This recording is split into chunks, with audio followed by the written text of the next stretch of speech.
Técnica de ensilaje y utilización correcta del silo.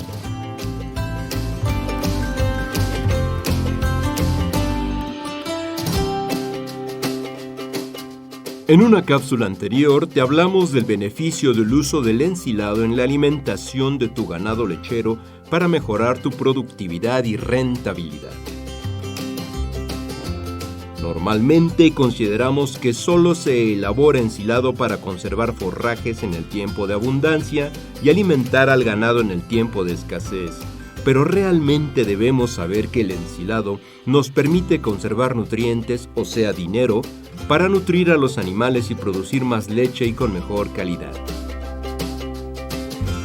Sin embargo, para que ello suceda, el ensilado y su preparación deben reunir características que garanticen la calidad de este forraje conservado. La calidad del ensilado que produzcas o compres debe medirse bajo 3 factores: su contenido de nutrientes, su digestibilidad y su gustosidad.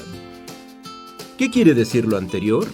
El ensilado debe tener una buena cantidad de nutrientes como son la proteína cruda, los azúcares solubles, los almidones y las grasas, entre otros, pero además que pueda ser digerido por el ganado para aprovecharlo y que tenga un buen sabor para que motive que los animales lo consuman. La base de un buen ensilado es un buen forraje para su elaboración, por lo que debes seleccionar aquellos que den la mejor relación precio-calidad, siendo los más recomendables el maíz y el sorgo. En Jalisco se utiliza más el maíz, pero no todos los maíces son apropiados para obtener un ensilaje de calidad.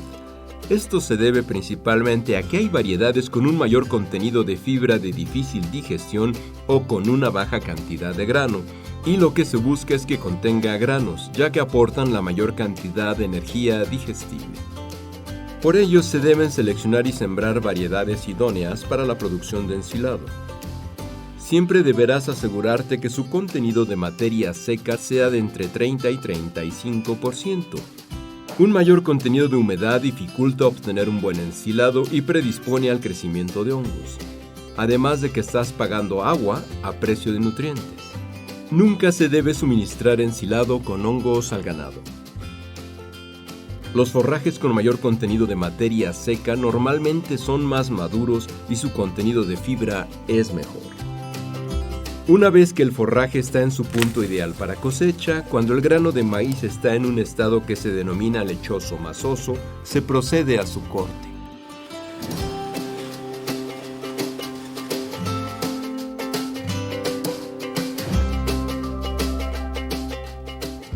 El corte y picado debe hacerse obteniendo partículas de 2.5 a 3.5 centímetros de tamaño y así facilitar su fermentación para que al momento de compactarlo apisonándolo se elimine la mayor cantidad de aire entre las partículas. Para verificar el buen picado del forraje, en el caso del maíz, deberás fijarte también que no haya pedazos grandes de olote ni granos enteros. Últimamente se ha incorporado también el uso de roladores de maíz junto con la picadora. Cuando tengas el forraje picado deberás proceder a colocarlo en el silo o en el área en que lo formarás. De preferencia deberá ser en un lugar elevado de tu predio para evitar que se inunde en época de lluvias. También debe tener un leve declive para drenar los escurrimientos. El área donde se ubique debe asegurar el tránsito adecuado de maquinaria para su llenado y compactado, y posteriormente para su corte para suministro a los animales. Si tu silo es elevado o de pila, el ancho en la parte superior deberá ser mínimo de 3.5 metros para que el tractor o maquinaria con que lo comprimas pueda trabajar adecuadamente sin riesgo de accidentes, en tanto que su altura puede ser de entre 2 y 4.5 metros, siendo la más adecuada de 2.5 metros. Para el llenado o formación del silo, se recomienda extender capas de 30 a 50 centímetros entre cada compactación o apisonado y que así se pueda eliminar la mayor cantidad de aire. El uso de inoculantes disponibles en el mercado puede ayudar a la fermentación mediante la reducción del pH y la inhibición de crecimiento de levaduras y moho, es decir, hongos, extendiendo así la vida del silo. En caso de usarlos se deben aplicar en cada capa de forraje que se vaya depositando. Inmediatamente después de terminar la compactación del silo, deberás cubrirlo y sellarlo con plástico negro de 6 milímetros de espesor. Si no dispones de este tipo de plástico, puedes utilizar plástico inclusive transparente de menor grosor y posteriormente colocar una lona para poder sellarlo e impedir el paso de la luz solar. Es importante que el plástico cubra perfectamente el silo.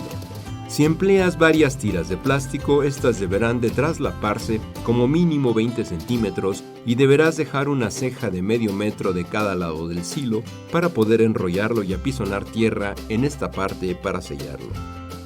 Encima de la cubierta plástica deberás colocar llantas o medias llantas para mantenerlo compactado y evitar que entre aire o agua en los traslapes de las tiras de plástico. Para obtener la mejor calidad de tu silo, lo ideal es tratar de hacerlo en un solo día, es decir, picar, apisonar, tapar y sellar de corrido el silo para evitar que se pierda la compactación y obtengas un ensilado de mejor calidad y con menos mermas. El tiempo de cocido, es decir, el periodo que debe permanecer cerrado antes de que comiences a destaparlo para usarlo, es mínimo de 3 semanas. De acuerdo con la cantidad de silo que proporciones a cada vaca al día, deberás calcular el corte diario que deberás hacer, considerando el alto y el ancho del frente del silo. Una vez hecho el corte del silo, procura cubrir la cara de corte con el plástico de cobertura para evitar que se dañe, ya sea por el efecto del sol o se humedezca en caso de lluvia.